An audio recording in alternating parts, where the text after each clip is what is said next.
Gators Breakdown, because there's never a dull moment in Gator Nation.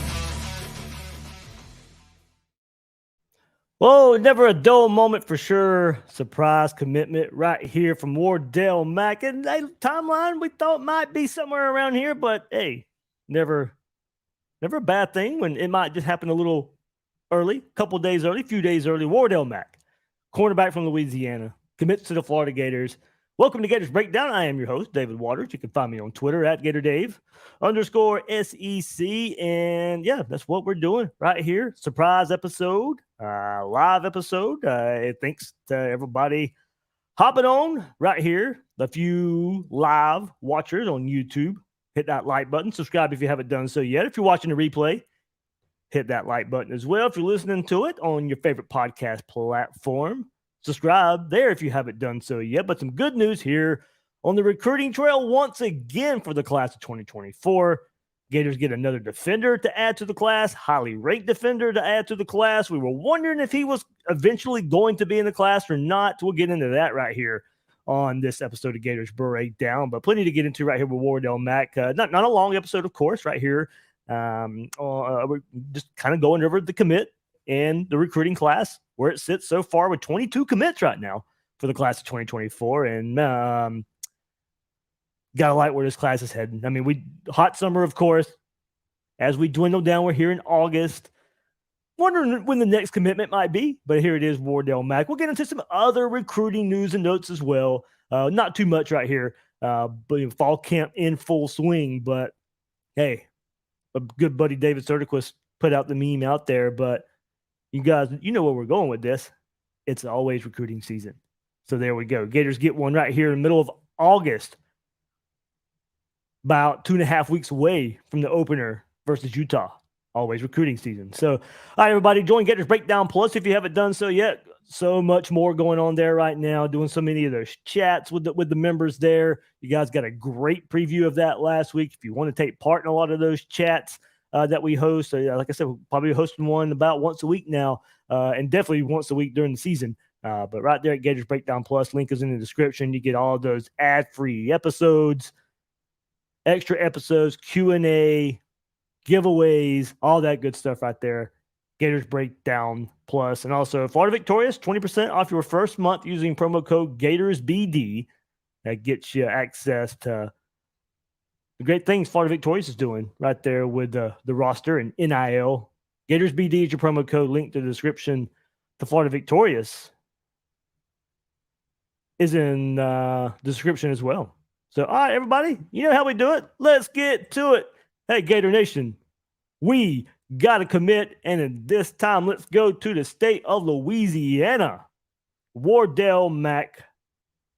There you go. You see it right here on the YouTube version. If you're following along, a 4-star on both services, about a top 100 prospect overall when you throw the two together, the 24/7 Sports Composite and the On3 Industry Rankings. 24/7 Sports Composite. Let's start there first. 115th overall player, the 13th ranked cornerback. On3 Industry Rankings a bit higher, 72nd overall for Wardell Mack, and he is the 7th ranked cornerback on the On3 Industry Rankings. So we take a look at it, and it thought to be Texas. That was the team that had been trending lately. Not LSU, not the home state Tigers, and they had kind of moved on because Mack wasn't really showing much interest in the home state Tigers. Maybe if they slow played him or not, and was trying to come back around, and the interest had already waned. But then Texas was the team to watch out for during the summertime, or so we thought. They were trending as the team to beat. All the predictions, the crystal balls, and the recruiting predictions. Everybody thought it was going to be Texas. If you go back and you could go look at his profile right now. LSU and Texas both have the higher percentages to land Wardell Mack. But it was the Gators that landed Mack.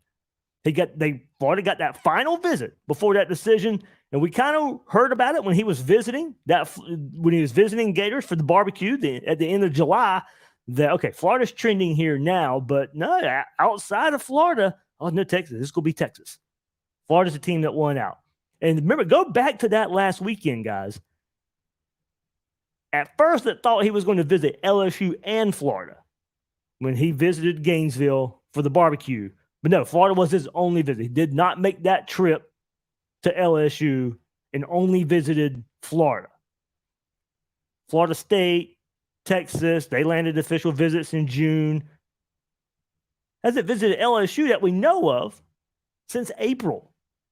The in-state Tigers for a highly rated DB. Not getting one here. So this really shows a lot more interest outside of the state of Louisiana. Ends up a Gator right here. Does Wardell Mack. And hey, let's take a look at your scouting report. Well, I'll throw up some of the huddle highlights right here, and let me get those playing for you guys, and I'll read the scouting report given to us by On3. Now, he does play both sides of the ball. He's a versatile athlete. I've been told he can play anywhere in the secondary. Smooth-moving defensive back with the length and playmaking ability to make an impact as a cornerback or safety, and was told that today as well, that he's a versatile piece. More than likely corner, but he can play. He can play all over the defensive backfield. Measuring in at around 6'5" or 6 foot. 6 foot, let me get that straight. Measuring around 6 foot, 170 pounds prior to his senior season. Has elite length for the position with arms that measure 33.75 inches. So there you go. I mean, that's what Corey Raymond likes. He's got the length. And that was the question with Raymond coming out. It didn't seem like Raymond was on board originally, but Napier was. A lot of the other staff was. Napier very heavily involved in this recruitment. But ends up a Gator. It doesn't matter how it happened. So has elite length for the position with arms that measure 33.75 inches. Shows the ability to stick with receivers using his length, movement skills to stay in phase. Physical and press coverage using his length to reroute receivers at the line of scrimmage. Shows loose hips and is fluid with changing directions. Has refined footwork with very smooth back pedal in the camp setting. A willing downhill defender, not scared of contact or being physical as a tackler. Shows solid top end speed. There we go. There's the highlights, but let me take that down. Well, let's replay it. Well, never mind. There's an ad. Let's get back. But willing down here defender, not scared of contact or being physical as a tackler. Shows solid top end speed. Does not look top tier in that regard. Ball skills are good, not great, as he does not look to be the most natural pass catcher. Is still comfortable playing the ball at the catch point, getting his hands on the football. Viewed as a high floor prospect who could see an immediate role as a nickel corner at the next level and eventually developing into a field corner. Relatively young for the class, turning 18 in April of his senior year of high school. So there's your scouting report for one Wardell Mack out of Louisiana. Got that length. 6 foot, 170 pounds. Plays both sides of the ball. They use him everywhere. It's high school. They view him as an athlete. He plays both sides. They like him. Corner, safety, wide receiver, returner. He does it all in the high school setting. Now take a look at where he's at for this class of 2024. He's the second cornerback commit. I'll label him cornerback for now. Second cornerback commit for the class of 2024 to go along with Teddy Foster. Fourth DB commit overall. I think we kind of, have to look at him overall in the DB class as well. Certainly see him as a corner right now, especially he's the fourth DB commit, second corner. There's two other safeties, of course. He's a 12th defensive commit for the class of 2024. And he ranks 11th overall on Florida's 2024 commit list. Ranks 11th in the pecking order of Florida's commits.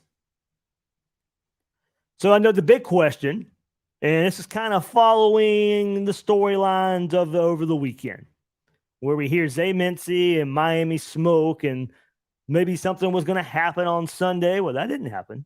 The Daytona Mainland cornerback, a lot of kind of rumors out there that he may commit to Miami on Sunday. That didn't happen.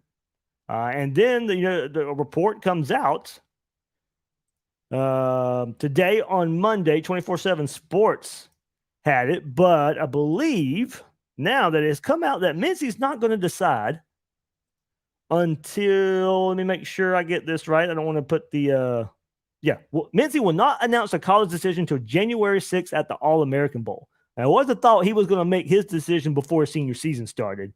But 24/7 Sports reporting this morning that Mincy's not going to decide until January 6th. And like I said, that goes against a lot of the rumors. I started following that late Saturday night, like many of you did, about Miami and Mincy. Then he may be committing there on Sunday. That didn't happen. And now we get if we take this report for what it's worth here, that we're not going to get that decision from Mincy till way down the road. And this would even be, now he could let a school know early signing day, but if he doesn't, that means this one, he won't be a signee until February. If he makes this decision January 6th, it'll be after early signing day. Now, you know how that happens sometimes, that they try and keep it under wraps, but, commit somewhere or sign somewhere early signing day, but they try and keep it under wraps so he can have the big, or so whoever does this can have the big hoopla of committing at an All-American game. So we'll see what the timeline for sure is, if it's maybe signing early signing day, but trying to keep it under wraps until this announcement on January 6th, or he can just commit before then anyway. We know how these things go. So Florida, Florida State, Miami, Alabama, of course, the in-state schools are going to be after him. Now, does this commitment from Wardell Mack mean anything as far as the timeline for, does Mincy, does the smoke from Miami, did that play into it? Does this timeline of not announcing till All-American, does Florida not really want to wait? Now, apparently Mack, all intents and purposes, probably committed to the staff during the barbecue a couple weeks ago. So I already had him in there. Of course, you're going to keep recruiting Mincy. You still want him in the class. This is not a we're going to move on situation. Absolutely not. But this is I don't even think it's a just in case either.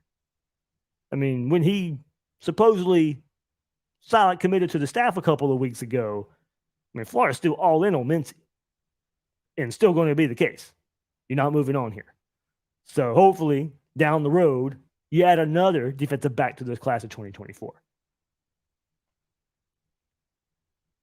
We'll get into a little more storylines, but with this commit, of course, Mincy, Mack, all these M's right here. We'll get into McCray in just a second too.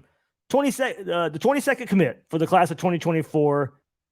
Gators now third in both rankings, the 24/7 Sports Composite and the On3 industry rankings. Had to get that back. On3 did move down there. The Gators did move down a little bit on On3, but back up to number 3 now in the rankings. So 22 commits, 12 on defense, 4 DBs, and that's good for 22 commits. And I'll say that again, repeat myself.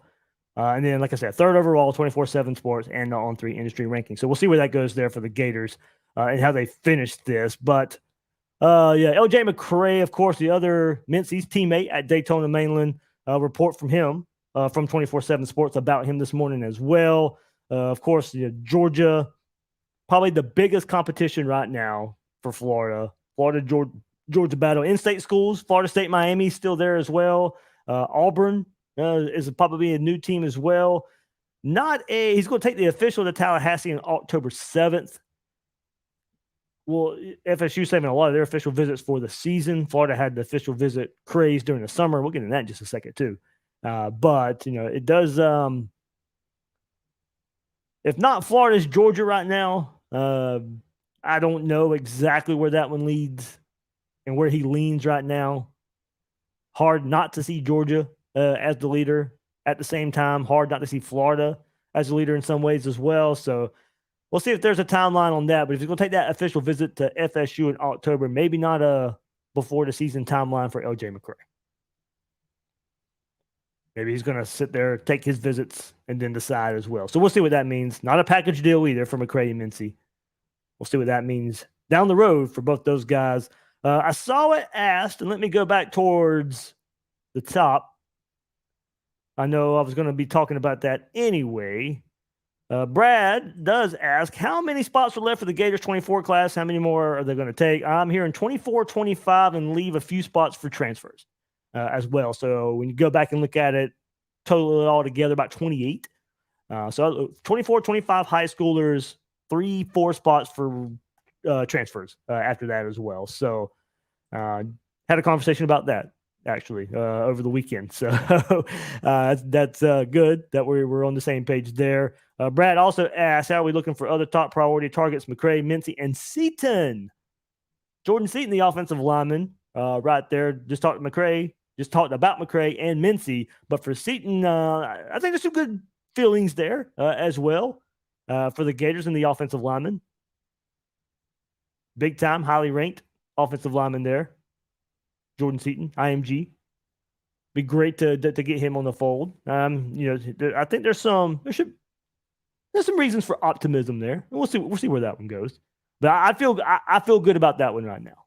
Things change. It's recruiting. As I'll timestamp it myself. As I sit here August 14th, I think there's some good feelings there. Things change. Hopefully that one ends up where he's a Gator in the end. John Quarles, every time we get a commitment, I can't wait to hear Dave say, we got another commit. Absolutely. I mean, good time this summer. Hopefully all this bleeds into the fall. And maybe I can come on these episodes in the fall and say, hey, we got another win. Hopefully that's something that we can start getting trending. But yeah, right now, recruiting on fire for the Gators. Hopefully continues into the fall. And this kind of bleeds over. All this positive mojo and momentum goes onto the field as well. Captain Trips brings up a good point and absolutely agree with it. I love how people say we are bad and our class won't stick together.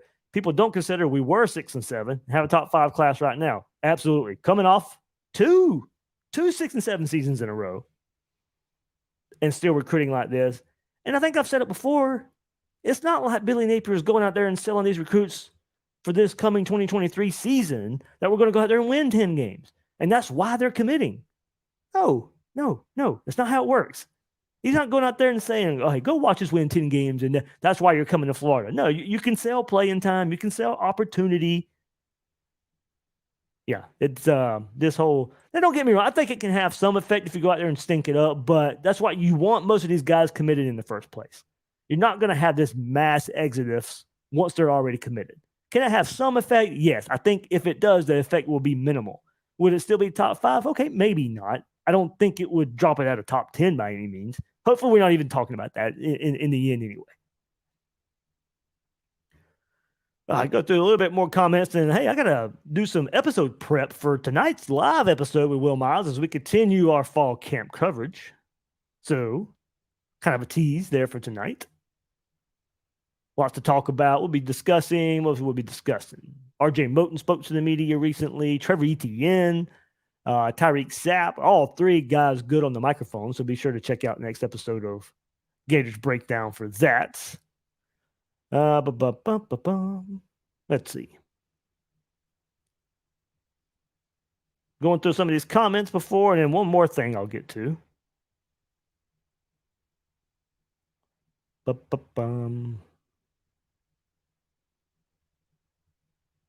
All right, sorry guys, not meaning to get you bored here. Just kind of get to make sure I get these comments since so many. I mean, in the middle of a Monday, almost 300 live viewers. So thank you so much. I know it's short notice that was going live here, but okay. One more thing I wanted to get in. All right, so Keegan Pope of On 3, good point here that he made, and let me see if I can pull this up. Yeah, all right. I'm going to pull this up for you guys if you're watching YouTube and make this a little easier to follow. Okay.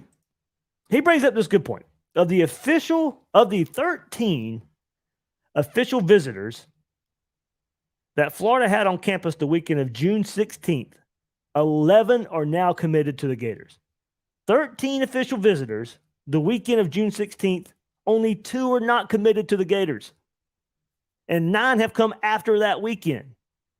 Keegan goes on to say that's what you call locking things down. So let's go through that list. And Jamonte Waller, he's committed. Wardell Mack, he's committed. Aaron Childs, committed. Amir Jackson, committed. Amaris Williams, committed. Nasir Johnson, committed. Fletcher Westfall, committed.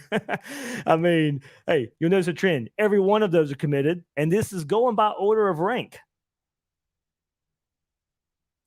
Keep that in mind. Tawaski Abrams, committed. Kanan Daniels, committed. Josiah Davis, committed. Teddy Foster, committed. Ty Hilton and Namdi Ogboko. Hope I said that name right. But the two lowest ones are the ones that didn't commit. All the other ones did commit. And that goes on the heels, guys. Remember, this was that June 16th weekend, but it's time for it's story time here just for a second. It's story time. Let's go back to that first official visit weekend of June. Now, this is my birthday weekend. I'm happy and everything. I'm turning 40 years old. Age, it's just a number. But we go back to that first official visit weekend. I'm celebrating birthday, and Florida's having their first official visit weekend, and got two more on the horizon. But guys, remember that first official visit weekend, and Florida doesn't come out with any commits, and there's panic, and there's overreaction, and all this staff can't recruit, and here we go again. And well, how did that turn out? Turned out pretty good. You had this weekend that I just referenced where Florida just completely nails it. And had a hot summer. That first official visit weekend did not mean a thing in the grand scheme of things about who was going to commit to the Gators. Now, Jeremy Carpenter brings up a good point. I'm not getting excited till these guys sign their letter of intent and have been burned too many times. Okay, that's you. We can follow the storylines along as they come. If it comes to that, we'll critique along the way. But there's no reason not to be excited for what's happening right now. Let you know there's the potential there of what this staff can do. Now, you got to go win some ball games. You got to get these guys signed, and you got to continue the upper trajectory of the program. But it starts right here. So I have no problem if you want to wait and want to be reserved about it. That's your prerogative, and there's nothing wrong with that. But there's also, we could ride the wave. We can ride the highs and the lows. There's nothing wrong with that.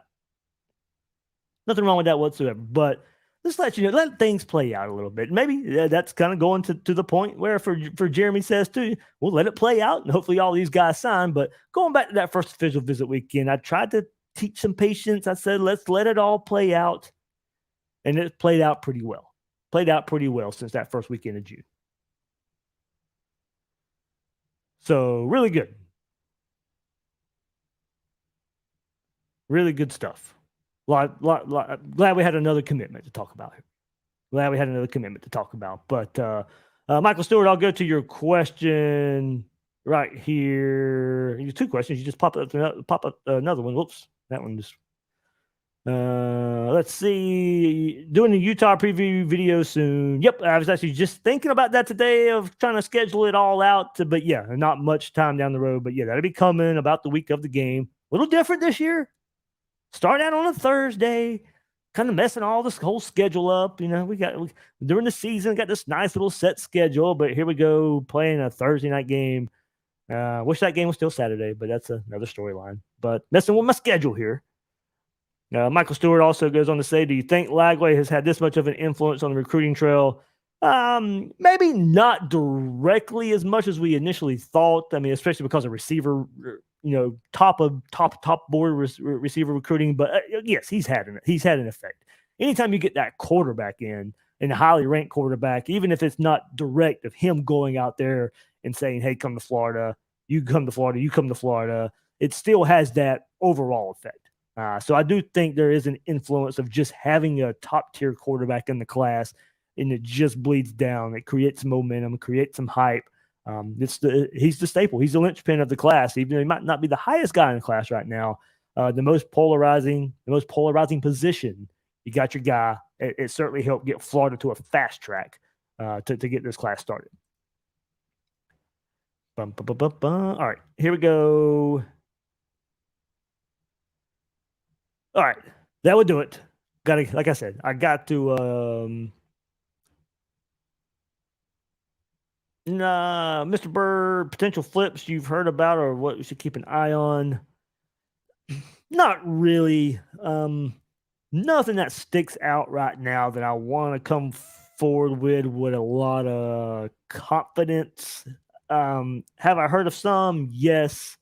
I do think how this season, and I said it a couple weeks, I think when I was talking about recruiting and some of the targets coming up, I do think a positive season, a bad season, that messes with targets. I think it's kind of going back to the previous point. If you got guys committed, I do think most of those guys are going to stay. I think the record can have a much bigger effect on the targets out there.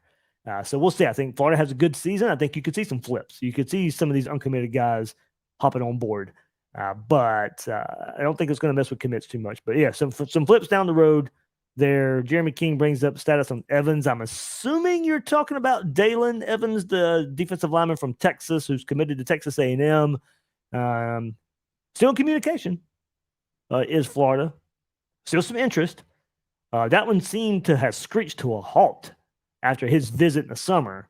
Have not heard a whole lot, but his name has come up again the last few weeks of the interest still there, communication still there. So we'll see where that one goes. But all right, let me go. I got another episode to prepare for tonight. So make sure if you're listening to the replay, I guess just check out the next episode. But if you're listening live right here, about 300 of you, like I said, thank you so much. Short notice, hopping on right here on Gators Breakdown. Make sure you check us out again live tonight. Me, Will Miles, getting back together, fall camp. A lot of storylines out there, of course, recently with Graham Mertz being named starting quarterback, Justice Boone, unfortunately, tearing his ACL, will be out for the season. As I mentioned other names earlier, we're here for some more players tonight right here on Gators Breakdown. But everybody, thank you so much for hopping on this episode, and we'll check you out later.